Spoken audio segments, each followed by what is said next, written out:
Hello friends, मैं श्रुति रस्तोगी अर्श institute में आपका हार्दिक स्वागत करती हूँ।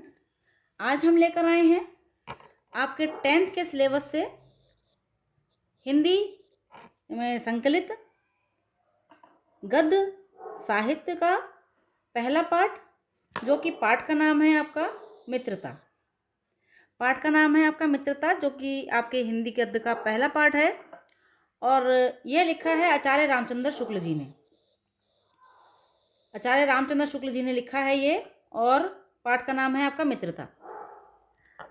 सबसे पहले जो होता है, हम यहाँ पर आचार्य रामचंद्र शुक्ल जी के बारे में थोड़ी सी जानकारी प्राप्त करेंगे, ठीक है।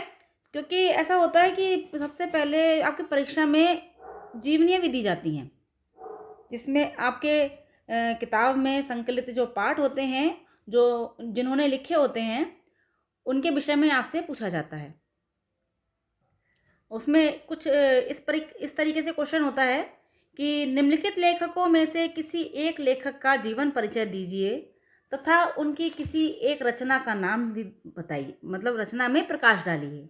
या फिर ऐसा हो सकता है कि उनका काव्य का सौंदर्य उनका जो है साहित्यिक परिचय बताइए, ठीक है, उनके बारे में डिटेल बताइए, जीवन परिचय दीजिए। कुछ भी आपका घुमा फिरा के वह क्वेश्चन दे सकते हैं। गद्य में भी आता है और पद्य में यानी काव्य में भी आता है, ठीक है। तो हमारे पाठ में जो संकलित जो अध्याय होते हैं, वो जिसने लिखे होते हैं उसके विषय में भी हमें संपूर्ण जानकारी होनी चाहिए, ठीक है। यहाँ पर आपका आता है पाठ नंबर 1, जो आचार्य रामचंद्र शुक्ल जी ने लिखा हुआ है। यहाँ पर सबसे पहले हम शुरू करेंगे आचार्य रामचंद्र शुक्ल जी के ऊपर थोड़ी सी जो वार्तालाप, कि उनका जन्म कहाँ हुआ था, कैसे उनका जीवन परिचय रहा और क्या क्या उन्होंने अपने जीवन काल में किया, ठीक है। चलिए यहाँ पर सबसे पहले स्टार्ट करते हैं। ये देखिए, यहाँ पर लिखा हुआ है वेरी इंपॉर्टेंट, यानी कि ये जो वेरी इंपॉर्टेंट इसलिए दिया हुआ है कि ये जीवनी इन सत्र में पेपरों में आ चुकी है। अब देखिए यहाँ पे 2001 में भी आ चुकी है, 2020 लिखा हुआ है ना, यहाँ पे 19 में भी आई है, 18 में भी आई है, 17 में भी आई है, 16, 14, 15 में नहीं आई है। देखिए 15 में ये वाली जीवनी नहीं आई है, 14 में आई है, 12 में आई है, 13 में नहीं आई है, 11 में आई है, 10 में आई है, 9 में आई है, 8 में आई है, 7 में, यानी कि 2001 से लेके लगातार ये 2020 तक आई है। 21 में भी, 22 में भी, 23 में भी शायद आई हो, ठीक है। होप आई होगी, लेकिन इसमें लिखा नहीं है, इसलिए कन्फर्म मैं भी नहीं आपसे कह रही हूँ, ठीक है। तो यहाँ पर यह होता है कि हमें जहाँ तक जो जो इम्पोर्टेंट चीज़ें होती हैं वो हमें एक नोट डाउन कर लेना चाहिए। ये आचार्य रामचंद्र शुक्ल जी की जीवनी है, जो वे एक मोस्ट इम्पोर्टेंट टॉपिक है आपके लिए। मोस्ट इम्पोर्टेंट टॉपिक इसलिए है क्योंकि ये अधिकतर हर बार पेपरों में आपके दी जाती है, क्योंकि पहला पार्ट है और पहला पार्ट से अमूमन 100% कुछ ना कुछ क्वेश्चन ज़रूर उठाया जाता है। यहाँ पर दिया हुआ है, परीक्षा में पाठ्य पुस्तक के अंतर्गत गद्य खंड में संकलित पाठकों के लेखकों में से एक लेखक का जीवन परिचय और रचनाओं से संबंधित प्रश्न पूछे जाएंगे, ठीक है, जो कि 3 नंबर तक का आपका होगा। जो आपकी जीवनी होगी वह 3 नंबर की होगी। यदि आप पूरी जीवनी सही लिखते हैं तो आप समझिए कि आपके 2 से 2.5 नंबर आपका यहाँ पर कम्प्लीटली आपको मिलता है, अगर आप बिल्कुल राइट लिखते हैं तो इसलिए गलतियाँ ना करें और अच्छे से समझें, अच्छे से इस चीज़ को अपने दिमाग में उतारें और कोशिश करिए समझने की। जहाँ तक आप जितना ज़्यादा आप समझने की कोशिश करेंगे, उतना ज़्यादा आप अपने पास से, अपने दिमाग से उस चीज़ को लॉन्ग करके विस्तार रूप से वहाँ पर प्रेजेंट कर पाएंगे। मेन मकसद ये होता है कि हम आपको बताते हैं कि क्या क्या चीज़ें इन्होंने की हैं, कैसे कैसे आप उसको डिफाइन करते हैं, ये आप पर निर्भर करता है। तो आचार्य रामचंद्र शुक्ल जी की जीवनी के ऊपर आते हैं, तो यहाँ पर इनका जीवन परिचय देख लेते हैं। आचार्य रामचंद्र शुक्ल का जन्म सन 1884 में बस्ती जिले के अगौना नामक गांव में हुआ था। यहाँ पर देखिए, इनका जन्म जो है सन 1884 में हुआ है। कब हुआ है? 1884 में। जो चीज़ मेन है वो आपको याद करनी ही करनी है, ठीक है। 1884 में बस्ती जिले के अगौना नामक ग्राम में, ग्राम मतलब होता है गांव, गांव में हुआ था। इनके पिता का नाम चंद्रवली शुक्ल था। इनकी प्रारंभिक शिक्षा दीक्षा इनके पिता के पास राठ तहसील नामक ग्राम में हुई थी। यहाँ पर आप लोग जो है थोड़ा सा बदल सकते हैं कि इनकी शिक्षा दीक्षा इनके पिता के पास ही हुई थी। ठीक है। एफए यानी इंटरमीडिएट, एफए कहते हैं इंटरमीडिएट के लिए। इंटरमीडिएट में आने पर इनकी शिक्षा में बाधा उत्पन्न हुई, यानी कि रुकावट आ गई, तथा गणित में कमजोर होने के कारण ये आगे नहीं पढ़ सके, यानी कि इन्होंने सिर्फ इंटर किया। यहाँ तक आते आते इन्होंने सिर्फ इंटर किया था और बाधा इनके यहाँ उत्पन्न हो गई। उसके बाद इन्होंने सरकारी नौकरी की। क्योंकि पहले के समय में लोग हाई स्कूल इंटर करके जो है गवर्नमेंट जॉब लग जाती थी। अब तो फिलहाल नहीं लगती, अब तो जितना भी पढ़ लो कम है। अपने लाइन के लिए जो है बहुत ज़्यादा सिलेबस को विस्तारित रूप से कर दिया गया है। पहले इंटर हाई स्कूल करके सरकारी नौकरी प्राप्त हो जाती थी। तो इन्होंने जो है सरकारी नौकरी की, किंतु स्वाभिमान के कारण इन्होंने सरकारी नौकरी छोड़ दी कि मैं नौकर नहीं बनूंगा किसी का, मैं किसी के दबाव में काम नहीं करूंगा। ये अपने आप में एक सक्षम व्यक्ति थे जो कि किसी के अंडर में काम करना पसंद नहीं करते थे। तो इन्होंने अपने स्वाभिमान के लिए, अपने जो है आत्मविश्वास के कमज़ोर ना हो इसके लिए इन्होंने ये नौकरी छोड़ दी। और थोड़े समय के लिए ये मिर्ज़ापुर के ही मिशन स्कूल में चित्रकला के अध्यापक के रूप में इन्होंने कार्य किया, ड्राइंग के अध्यापक के रूप में इन्होंने कार्य किया। देखते हैं आगे। मिर्ज़ापुर के पंडित केदारनाथ पाठक एवं प्रेमधन के संपर्क में आकर इन्होंने हिंदी, उर्दू, बंगला, संस्कृत, अंग्रेजी आदि कई भाषाओं का ज्ञान अर्जित किया मतलब प्राप्त किया। पंडित केदारनाथ के और प्रेमधन के संपर्क में आकर, मिर्ज़ापुर में थे ये, तो इन्होंने उनके संपर्क में यानी उनके साथ में रहकर इन्होंने हिंदी, बंगला, उर्दू, संस्कृत, अंग्रेजी आदि भाषाओं का ज्ञान किया। ऐसा नहीं है यहाँ पर हिंदी, उर्दू, बंगला, संस्कृत, अंग्रेजी लिखा हुआ है तो आपको सारी ही यही वाली लिखी हुई भाषाएं ही बतानी है। आप देखो जितना दिमाग आप अपना चलाओगे उतना ही आप अच्छे से ज़्यादा प्रेजेंट कर पाओगे। आपको यदि 4 में से 5 में से 3 याद रहती हैं तो आप 3 लिखें और आदि लगा दें। आदि का मतलब होता है कि आगे और भी भाषाएं जो हैं इन्होंने सीखी। ठीक, तो यहाँ पर आ जाता है कि मिर्ज़ापुर के पंडित केदारनाथ पाठक एवं प्रेमधन के संपर्क में आकर इन्होंने अनेक भाषाओं का ज्ञान प्राप्त किया। आनंद कादम्बरी नामक पत्रिका में इनकी रचनाएं प्रकाशित होने लगीं। आनंद कादम्बरी जो है एक पत्रिका थी जहाँ पर इनकी रचनाएं प्रकाशित होने लगी। इन्होंने जब अपनी लेखनी लिखी, अपनी जो है किताबें लिखी, अपनी जो है रचनाएं लिखी, उन रचनाओं का प्रकाशन आनंद कादम्बरी नामक पत्रिका में, पत्रिका होता है समाचार पत्र, उसमें प्रकाशित होने लगा। इन्होंने 19 वर्ष तक नागरी प्रचारणी सभा में हिंदी शब्द सागर के सहायक संपादक का पदभार ग्रहण किया।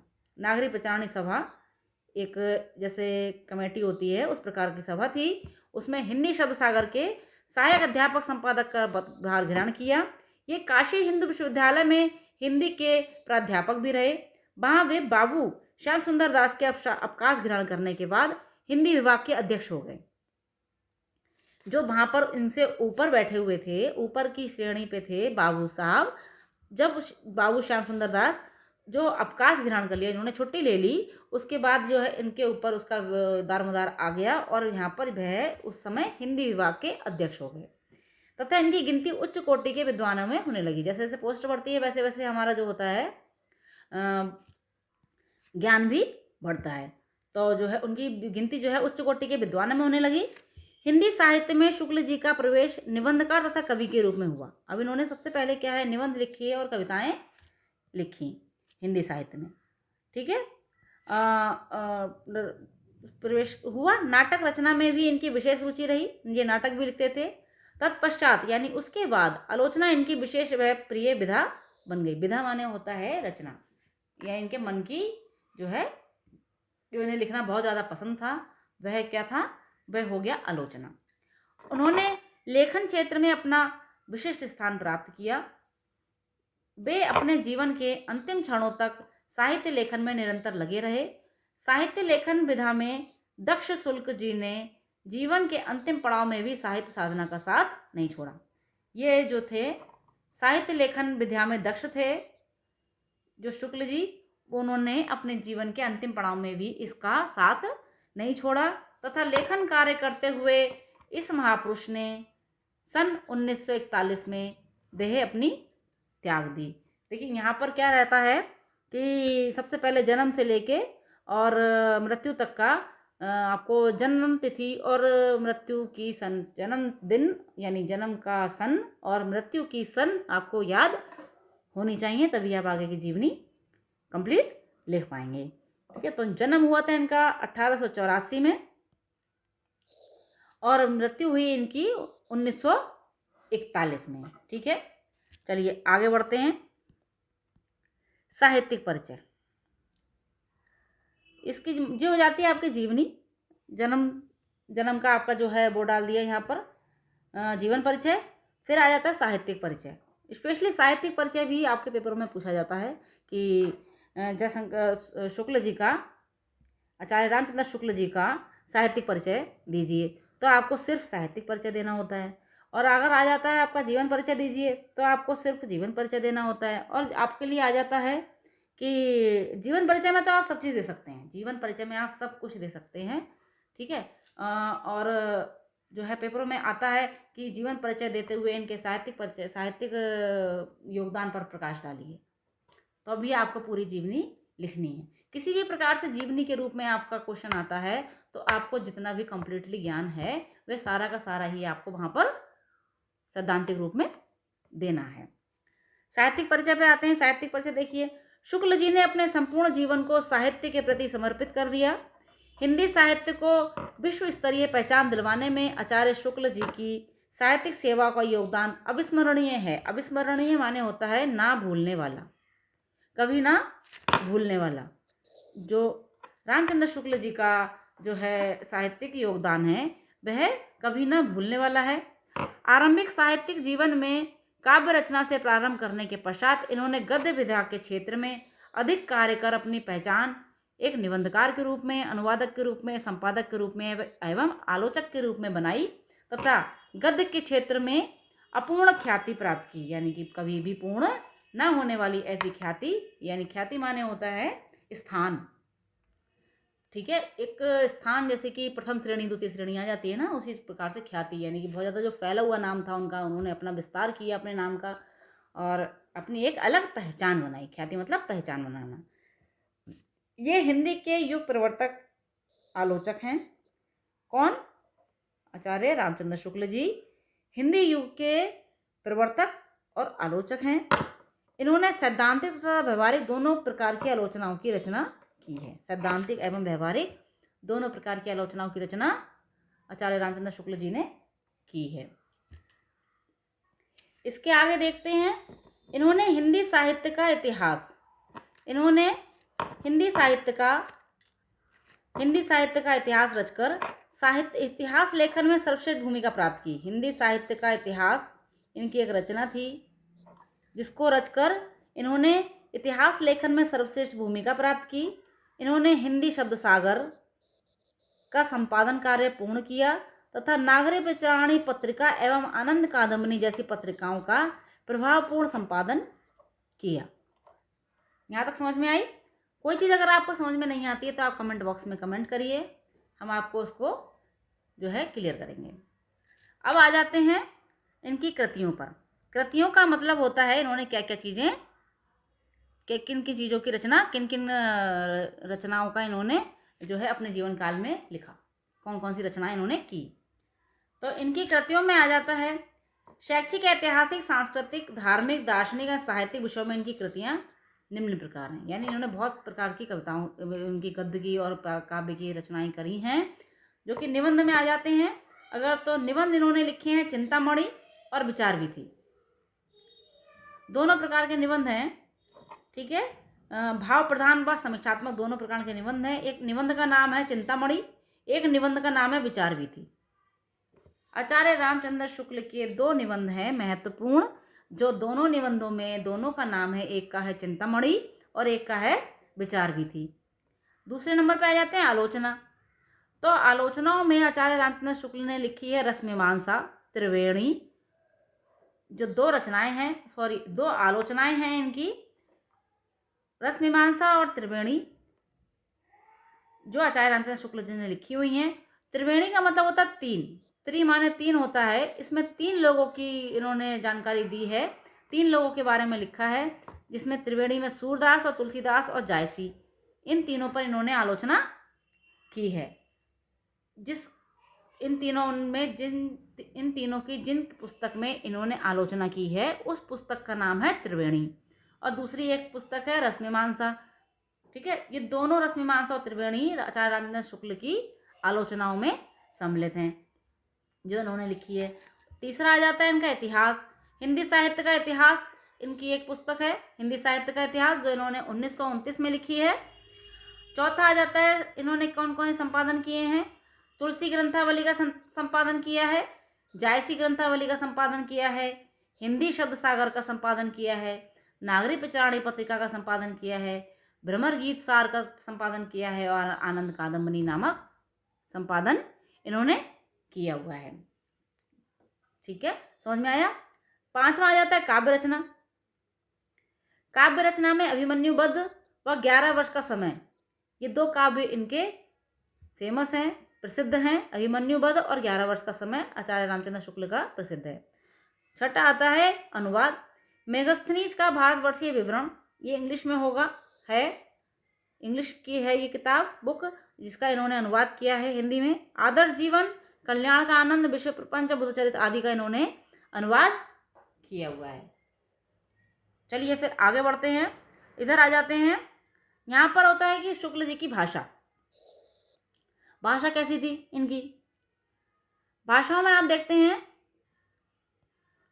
शुक्ल जी की भाषा का, शुक्ल जी को अपनी भाषा पर पूर्ण अधिकार था।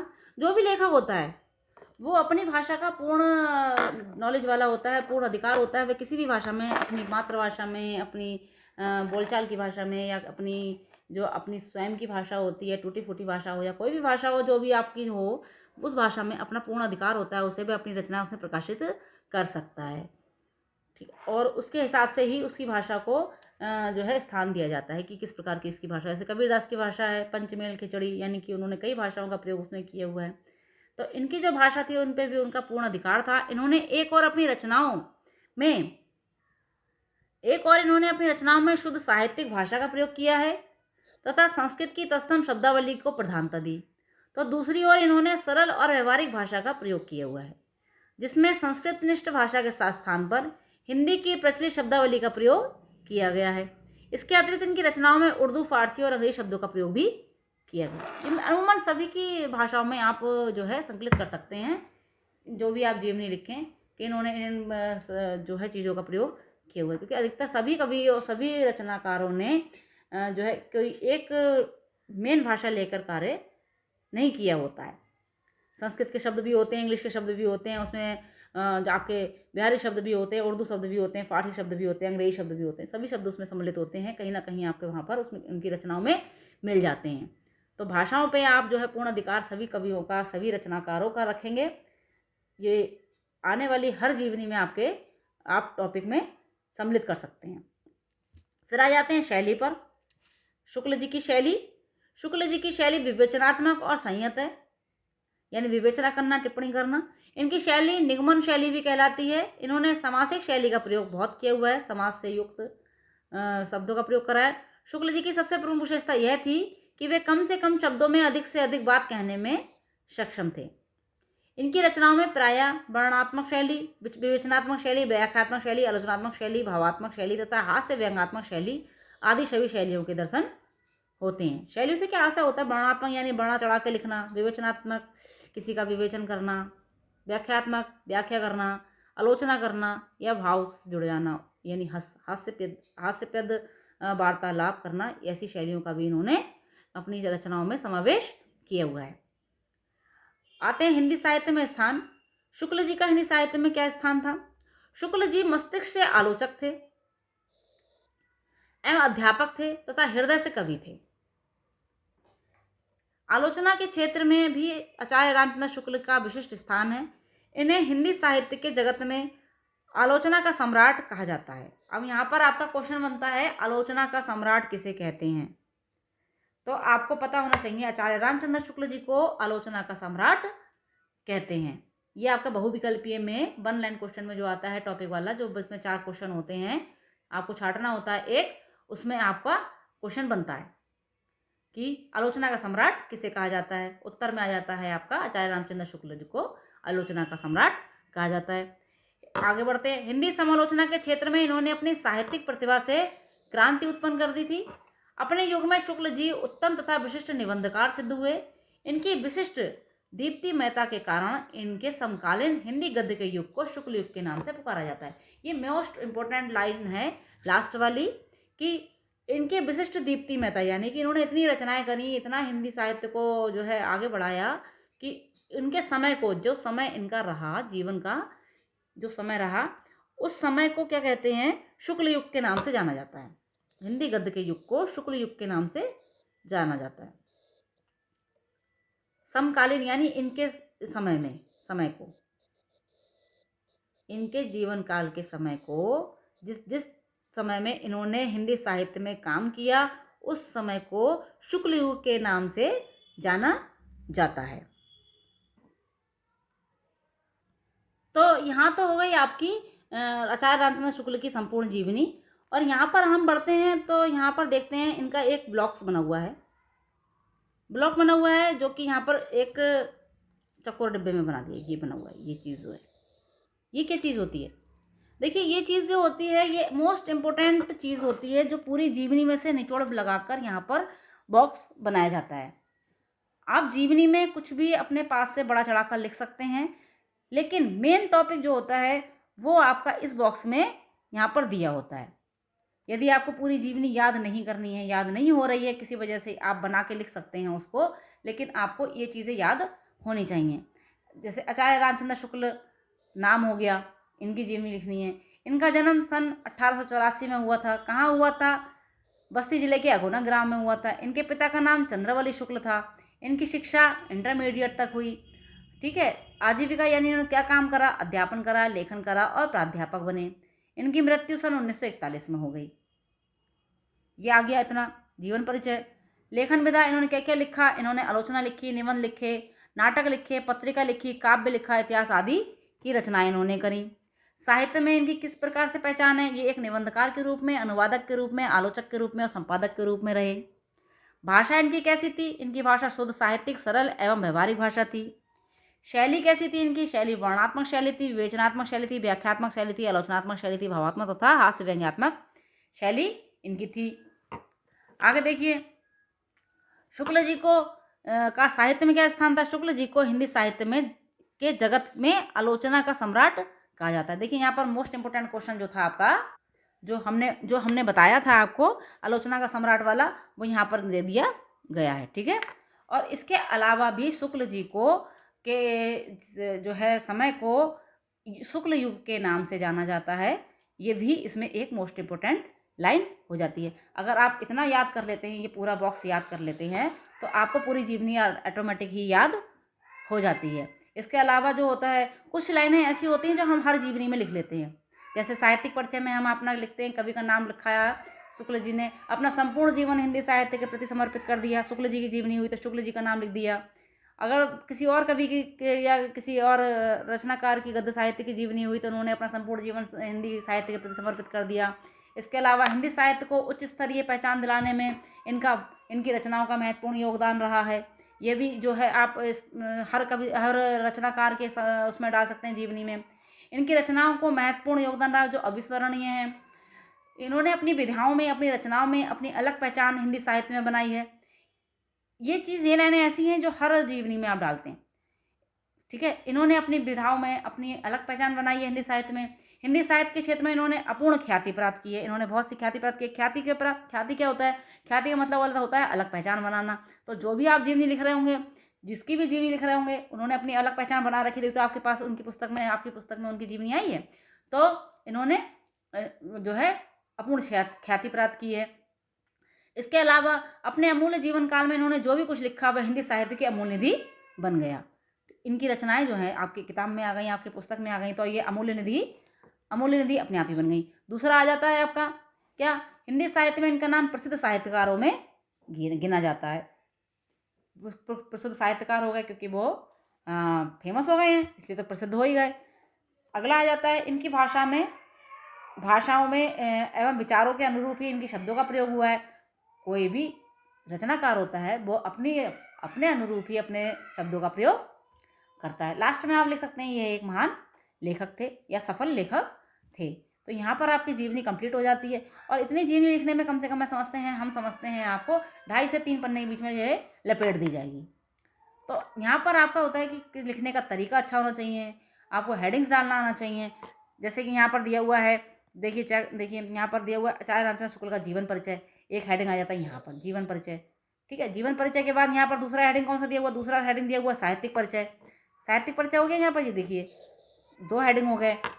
फिर आ जाता है आपका तीसरा हेडिंग आ जाता है। तीसरा हेडिंग देखिए यहाँ पर ये देख लीजिए, तीसरा हेडिंग आ जाता है आपका यहाँ पर भाषा। भाषा आ जाता है, साहित्य में पहचाना गया। फिर शैली आ जाता है, चौथा हेडिंग। 5वां आ जाता है साहित्य में स्थान। 5 हेडिंग तो आपके मेनली यही हो गए। फिर आ जाता है आपका रचनाएं आ जाती हैं।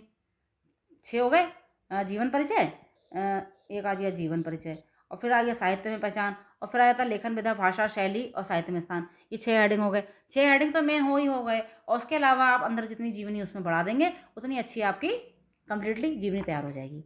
आशा करते हैं आप लोगों को समझ में आई होगी, अच्छे से समझ में आई होगी। और हम आगे नेक्स्ट जीवनी आपकी लेकर आएंगे दूसरे अध्याय की, और कोशिश करेंगे कि आपके अच्छे से अच्छे समझ में आए। और अगर आपको लगता है कि कुछ भी आपको समझ में नहीं आ रहा है या फिर कोई चीज़ कहीं पे आप अटक रहे हैं, तो आप कमेंट सेक्शन में बताइए, हम आपको आगे इसकी विस्तार से जानकारी देंगे। और हम कोशिश करेंगे कि आपके लिए हम अच्छे से अच्छा प्रेजेंटेशन दें और आप इसको समझ पाएँ और अच्छे से हमसे जुड़े रहें, हमसे बने रहें। तो चलते हैं, नेक्स्ट वीडियो में मिलेंगे आपसे।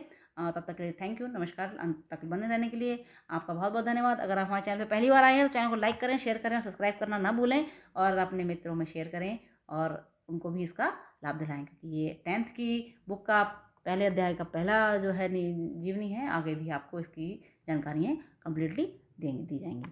थैंक यू, धन्यवाद, टेक केयर।